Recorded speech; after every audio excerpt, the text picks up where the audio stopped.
So this is kind of a dual thing, this power track. There's two of us. The names are up on the screen. I'm the second one there, Don DeYoung. I teach astronomy, geology, things like that at Grace College. And Nate's more into the lakes and streams area. This Indiana, northern Indiana, is full of lakes, and that's a big part of creation as well. So we're just appreciate being here and have a chance to talk to you guys. And by the way, unless I forget, if you would go to the Grace website, which is easy to find, just put in Grace as a search word, you'd find both of our names, and you'd find our email addresses. And when you're in school, if you get a paper, a report or something, if you need some resource, if you got some questions in this whole area of Bible, science, apologetics, feel free to contact us. Use us as resource people. We try to react to every email we get, and we'd be glad to kind of be a help to you as you do your research, as you do your writing. We're there to help you. So anyway, we're going to go back and forth a little bit this morning like we've done before, and we've got some pictures to show you as well. So I'll bring over Dr. Bosch here to get us going. Again, thanks for coming out today. All right, so as Don said, we're going to talk a little bit about how creation is interconnected. So the first thing here that we want to talk about, everything in the natural world is interconnected, and we'll go through some different examples and how that really shows the design of God. So even some species don't interact directly, indirectly they're still connected. And so we're going to go through a couple examples this morning, one via a video and then one via some pictures and stuff that we're going to talk about, okay? So, and then what does this tell us about God? So this is the main idea of this morning, and we're going to talk about it right off the bat here. So his design of creation inspires wonder, or should inspire wonder in all of us. And hopefully you'll get a little bit of a snapshot of that this morning, and you'll go out of here even more impressed with the God that we serve. But then the next one is even more important. He values relationships. So as we look through how his creation is interconnected, I think that shows us even more clearly how much he values relationship. God could have created everything in little bubbles, independent of each other, not needing each other to survive. But instead, he created a world that's totally interconnected and needs each other to survive. Relationship's really important to God. So much so that when our relationship as humans was severed with God through the fall, God very quickly pivoted to a rescue plan through Jesus Christ to reconnect us back with himself, with God. And I think we can see that in creation, how everything is related, and that shows us even more how much God wants to be in relationship with each one of us. And I think that's a really cool thing that we can learn from his creation with all the interconnected nature of it. All right, so our first example of how nature is interconnected is wolves in Yellowstone National Park. All right, so wolves were all killed off in Yellowstone before this point. Some of it was to get furs, some of it was because people were sort of freaked out about wolves and worried that they were going to come after, their kids or their dogs or their livestock or something like that. But now, wolves have been reintroduced and have had a really big impact on the ecosystem. So we're going to watch a little video about this. Here's just the lay of the land in this area. Anybody been to Yellowstone National Park? Yes, maybe about a third of us. So our family was just there this past summer, and we got to see a pack of wolves feeding on an elk that they had taken down earlier. Okay, pretty impressive. They were far off, but with binoculars and stuff like that, we got to see them. So here's Yellowstone National Park, and it's part of a much larger Yellowstone ecosystem, which goes over a few states, lots of different native tribes. Another national park here, Grand Tetons, just north of Jackson, Wyoming, and so a really big area, and so it was a great location to reintroduce wolves. So let's watch what happened when the wolves were reintroduced and how cool God's creation is and its interconnectivity.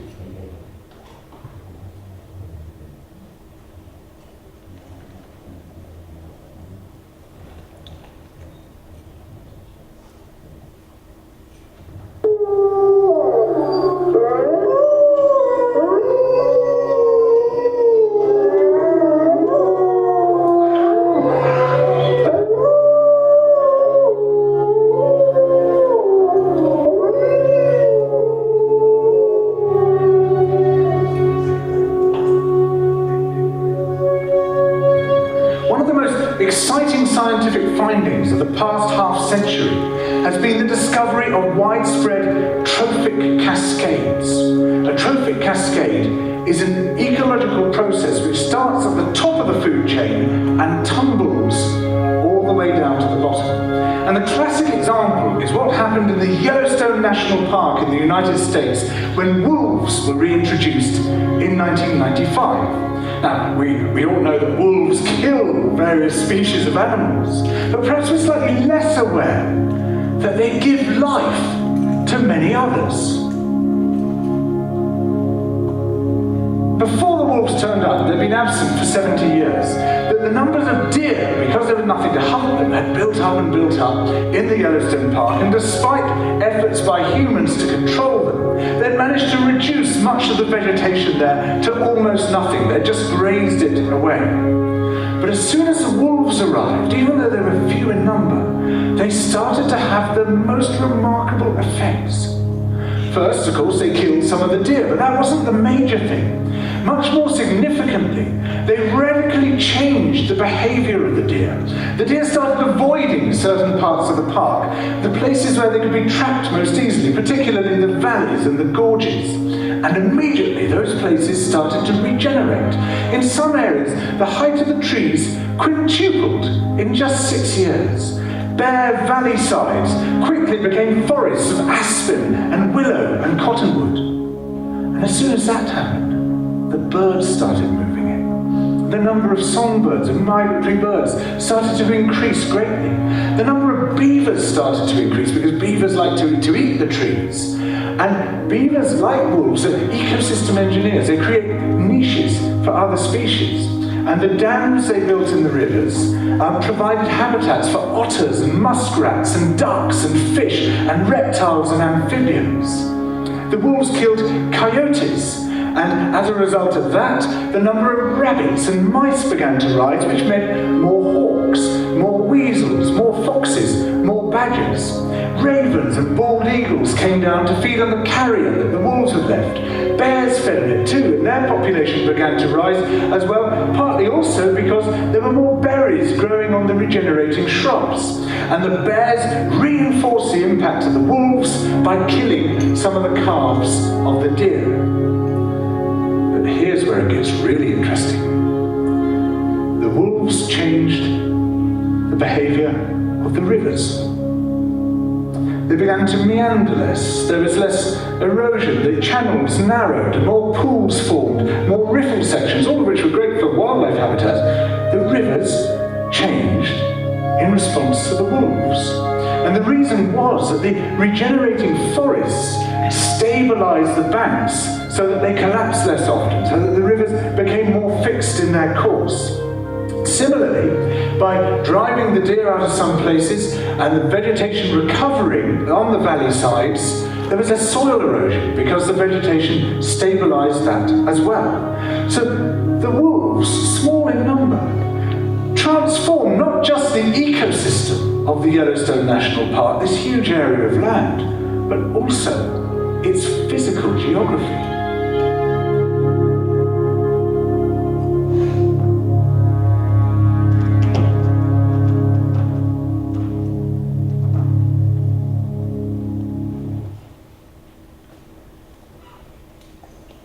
Pretty cool, huh? Isn't God's creation amazing, especially how it's interconnected and related to each other?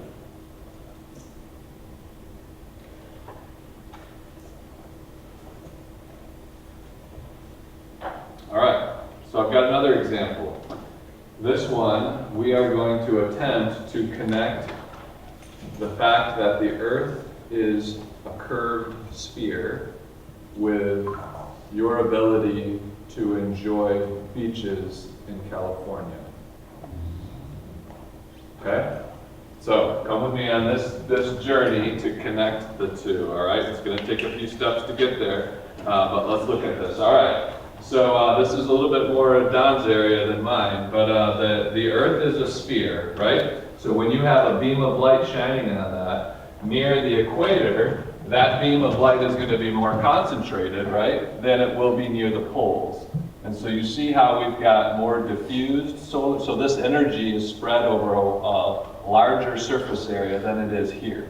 Okay? So that imbalance, because the Earth is spherical in shape, that imbalance is what leads to the different wind patterns that we see around our country. That, as well as the Earth is spinning, that's why we get prevailing westerly winds in this area. So the rainstorm that came through a little bit ago probably came from the west and traveling towards the east, okay, because that's our prevailing wind. All right, so now we can look across. This is no quiz today, but this is just across the whole globe looking at different wind patterns blowing, okay? And again, this is different land masses. This is the fact that we have this imbalance of solar radiation across the Earth, as well as the rotation of the Earth. Those winds then are going to lead to currents that go around the Earth, okay? So if you can imagine wind blowing across the surface of the ocean over miles and miles, that water is going to start moving with the wind in the same direction, okay? So you're going to have currents. It's not like in Finding Nemo where the turtles are like, hey, hop on the whatever current, right? And they're like flying really fast. Okay, the currents only go like 2% of the speed of the wind, okay? So if you have a wind that's blowing 15 miles an hour, the current's going to be very slow, but it just is continuous. And so over time, these currents can move vast amounts of water and materials around the whole world. Okay, so curve of the Earth, winds, currents. Let's hone in on California, since I mentioned that before. So we've got wind blowing on the ocean surface around California, which leads to something really interesting here. This is called upwelling. This is why right here we have 11-degree water, whereas when we go down the coast or even up the coast, the water is actually warmer. Okay, so we have really cool water here. What's happening is you've got water coming from the depths of the ocean because of how the wind's blowing across the surface. You've got water coming up from the depths, and that water has lots of nutrients in it. What do you think is going to grow if it has lots of nutrients? Plants are going to grow. So there's lots of plants that grow off the coast of California. Predominantly, it is kelp that grows. So there's these what are called giant kelp forests off the coast of California that look like this. Sea otters. So this sea otter's got some kelp. Sea otters don't actually eat the kelp, but they do have an impact on the kelp indirectly. So we're getting into more and more connections here, and that's through sea urchins, okay? So sea urchins eat the kelp. Sea otters eat the sea urchins, okay? So you've got more kelp, you're going to grow more sea urchins, and sea otters are going to be happy because they have sea urchins to eat, okay? We could look at it another way, like in wolves in Yellowstone. What if we took the sea otters out of the equation? We're going to have lots of urchins growing because nothing's controlling them anymore. And what's going to happen to the kelp?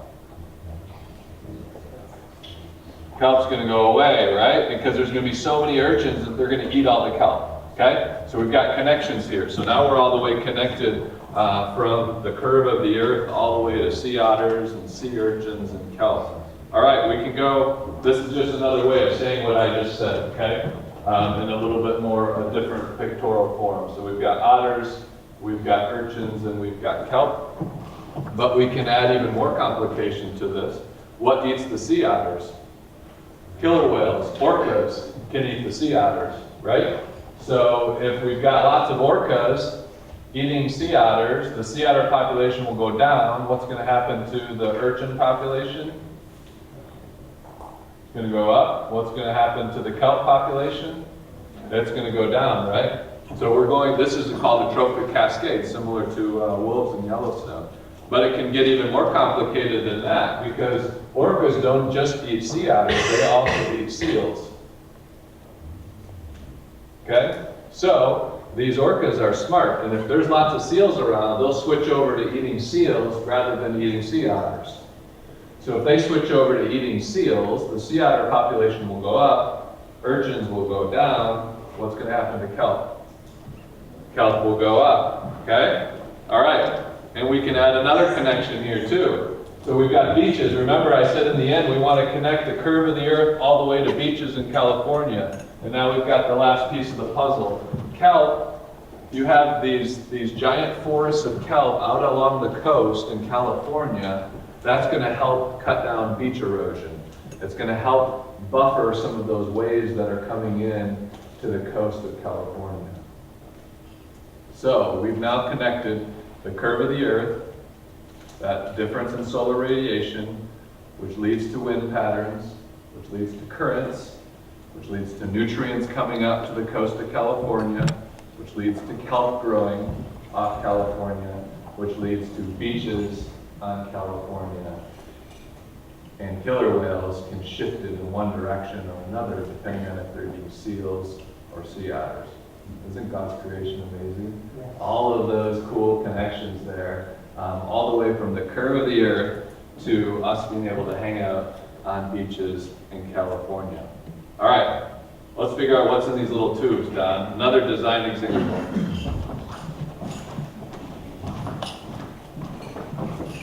Okay, thank you, Nate. You know, I was thinking last night, Louis Piglio mentioned that we can see Christ all through Scripture.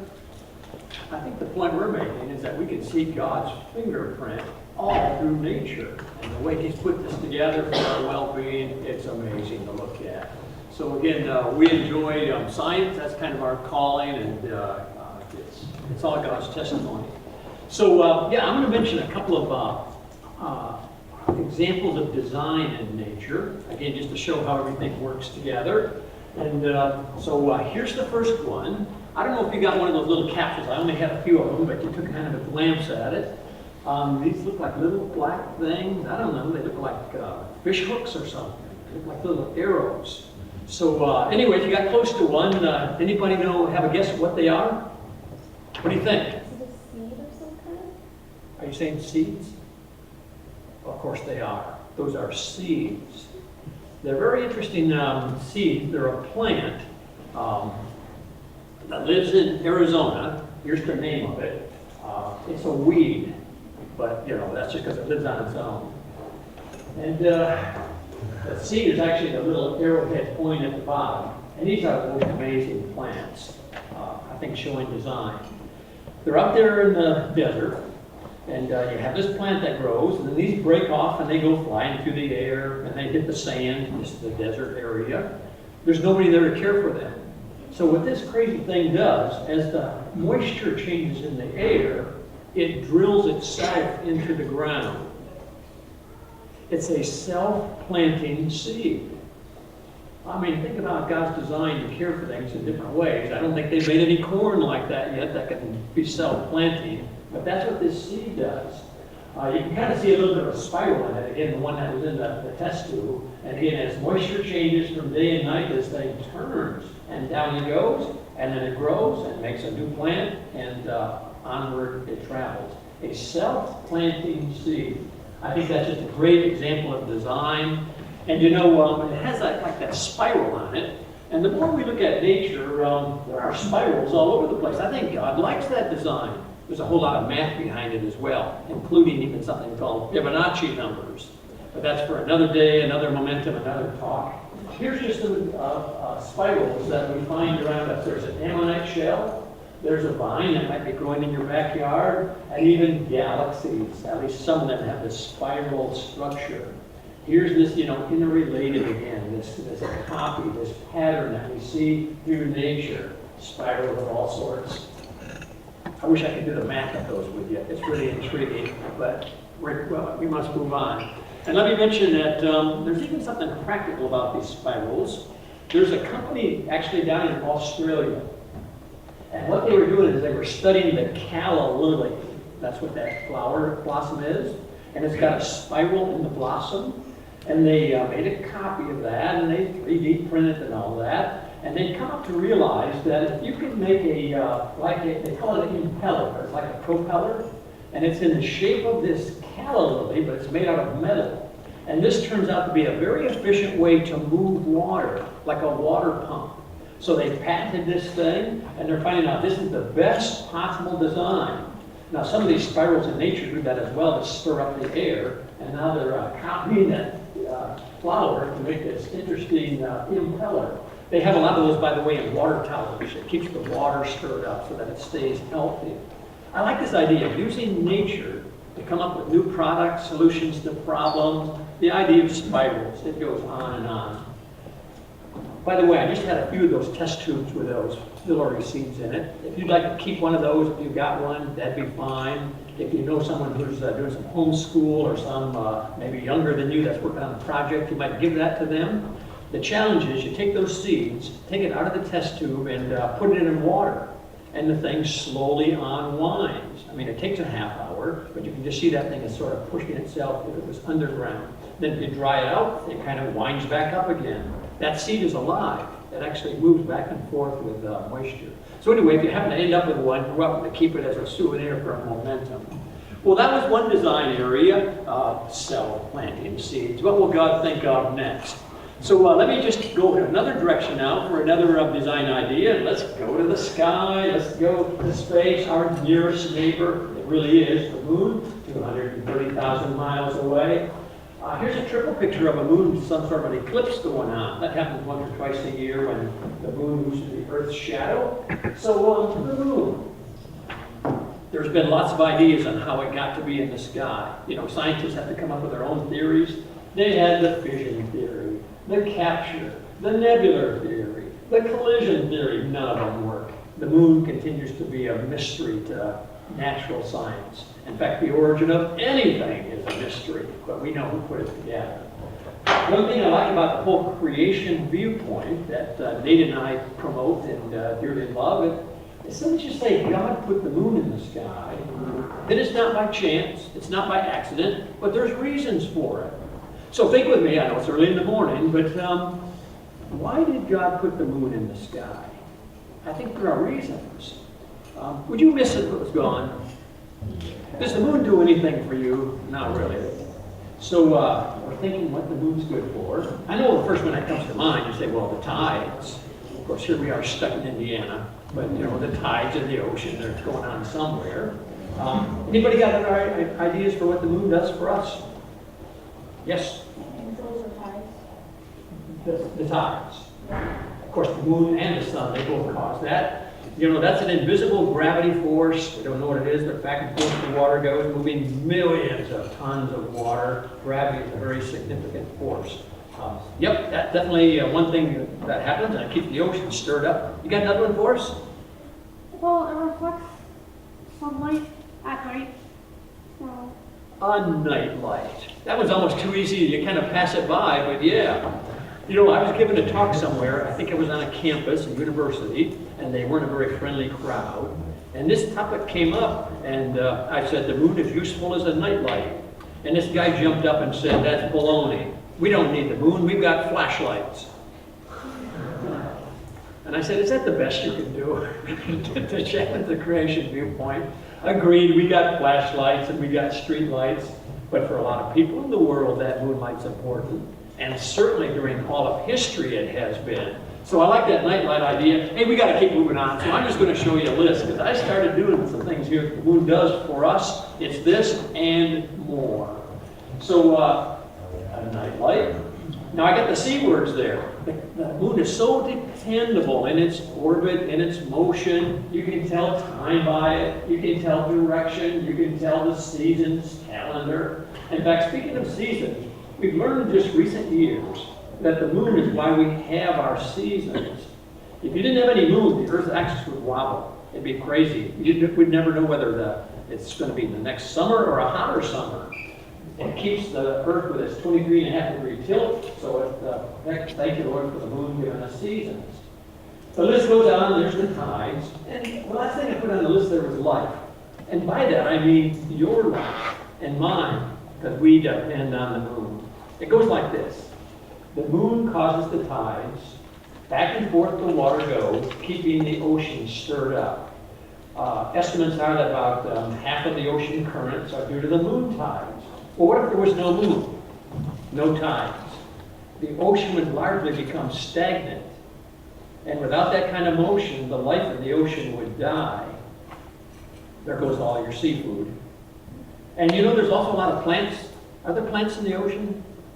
Lots of them. There's the kelp, there's the grass of the seas, the plankton, and further estimates are that the sea plants make about half of our oxygen. So it goes like this. If there's no moon, no tides, there goes the sea plants, there goes the air, there goes us. Our very breath depends on that moon, causing the tides, circling the earth. It's all neat how it works together. And sometimes I look at this list and think, there's probably 12 more ideas we haven't even thought of yet that the moon does. Even in a world that's, fallen and there's all kinds of problems, you can still see how it's put together for our well-being in lots of ways. Hey, two quick design arguments there. That was filiary seeds, self-planting, and that faithful moon in the sky. Back to Nate. All right, so let's look a little bit more specifically then about relationships that God has now in 2018 with His creation, as well as what sort of relationship we should have with God's creation. All right, so first off, a couple questions. Do you think most Christians agree that we should care about God's creation? What do you think? Most Christians would agree if we took a poll. Most of you think, yeah? All right, what about that second question? How many Christians do you think would say that this care for creation should result in changed personal decisions? How often I upgrade my cell phone and throw out the old one? Whether or not to use styrofoam. How much to drive my car versus ride my bike. What do you think? Still a majority of Christians? We're starting to wonder a little bit about this one, right? Okay, and this is really the case in a lot of areas of our Christian life, right? We kind of know what we should be doing versus what we actually are doing. Paul talked about that in the New Testament, and so I think this is pretty common.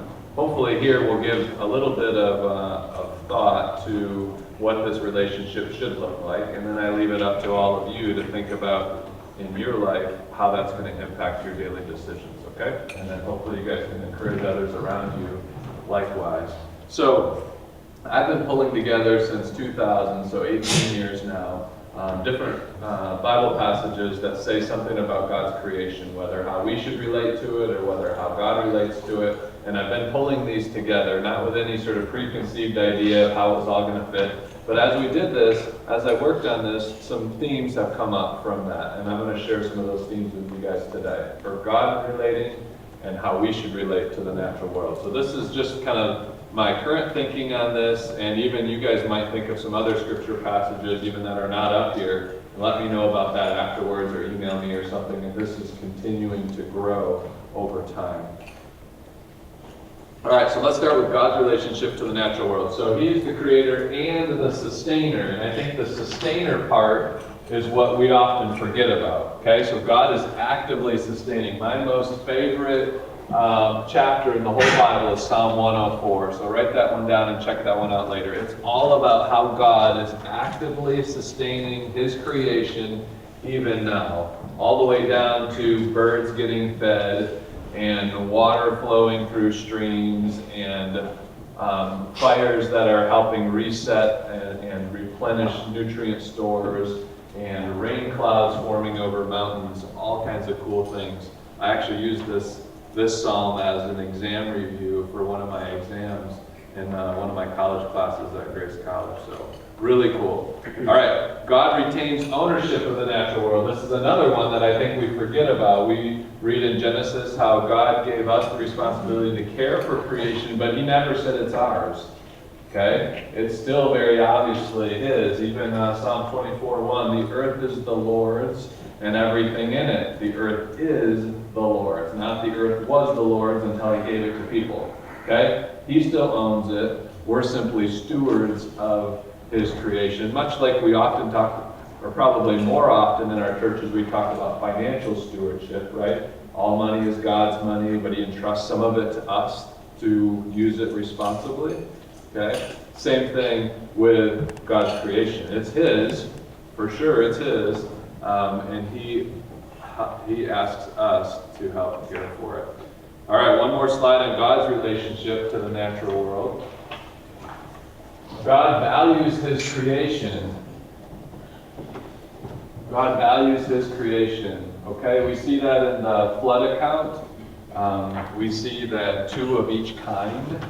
And we talked about that a little bit even yesterday. We talked about that, the kinds, and this idea of Pangea and sort of supercontinent breaking off in the Ice Age, and these kinds were able to move out to different parts of the world and adapt to those surroundings, and we have all these different species now.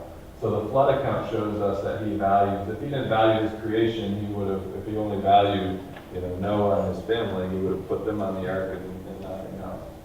All right, naming of the animals. In the Old Testament, whenever a name was given to someone, it was to show the importance of that. And usually the name had something to do with that person's identity or what they were called to do, right? So remember Adam had to name all the animals, and he was looking for a suitable helper. At the same time, he's giving value through God's instruction to him. He's giving value to all these creatures as he's learning about this. So Adam was the first scientist, learning about animals and what they were useful for and how God created all of these different things. Even valuing the life of domesticated animals, so things that we would use for food or for companionship, God values those things as well. And then the last aspect, the fourth of God's relationship to the natural world is the natural world bears witness to God. Even as Don was just talking about the amazing thing of rain, we often are annoyed by it. Some of you who got caught in it this morning maybe were annoyed by it, but it's amazing. It's amazing. Things as simple as the rain, and those things are all bearing witness to God. And this comes all the way from Genesis all the way to Revelation in our Bibles, even looking at bearing witness to God when we have these cosmic disturbances which are supposed to come as the end draws near. All right, so that's God's relationship with the natural world. What's our relationship then supposed to be? Well, it's summed up in this idea of stewardship, and I already mentioned that. That idea comes from both Genesis 1 and Genesis 2. It's mentioned again. It's also in Psalms. So God told us to subdue and rule. And here's what those ideas mean. So animals, plants, these are our subjects. We need to govern them responsibly. These are more relationship words, right? That's the theme for this morning. Everything's interconnected. Relationship is really important to God, both in the natural world as well as with us. And God put us here to cultivate and keep. And here's, when we look at these words in Hebrew throughout the Old Testament, here's other places that they've been used throughout the Old Testament, and we can get a little bit more insight into what are meant by those two words there. And we can see that this is a pretty big responsibility that we have. Okay, well, if you're like me, if you just get to stewardship and sort of, that's still kind of vague, and so I need a little bit more specific even from that. So, found a bunch of other verses which fit into sort of four main attitude categories that we should have. And here's the first two. So what should our attitude be towards God's creation as we steward that? Well, the first one is contentment, being content with basic necessities. If we look at Genesis 1 through 11, I think that's you can read that, seeing how we as humans are no longer content with basic necessities as we kind of move through those verses, right? Even the fall with Adam and Eve, sort of they have all these plants and everything, and there's this one plant that they're not supposed to eat from, and that's the one that they need to go eat from, right? So we're not content. And then all the way to the Tower of Babel, rather than being content with this wonderful world, the people are like, hey, let's build this tower, and we're going to make a name for ourselves, and we're not going to spread out like God told us to. So again, we have this tendency to not be content. And God's calling all of us to be content. So here's another example here that I'll mention.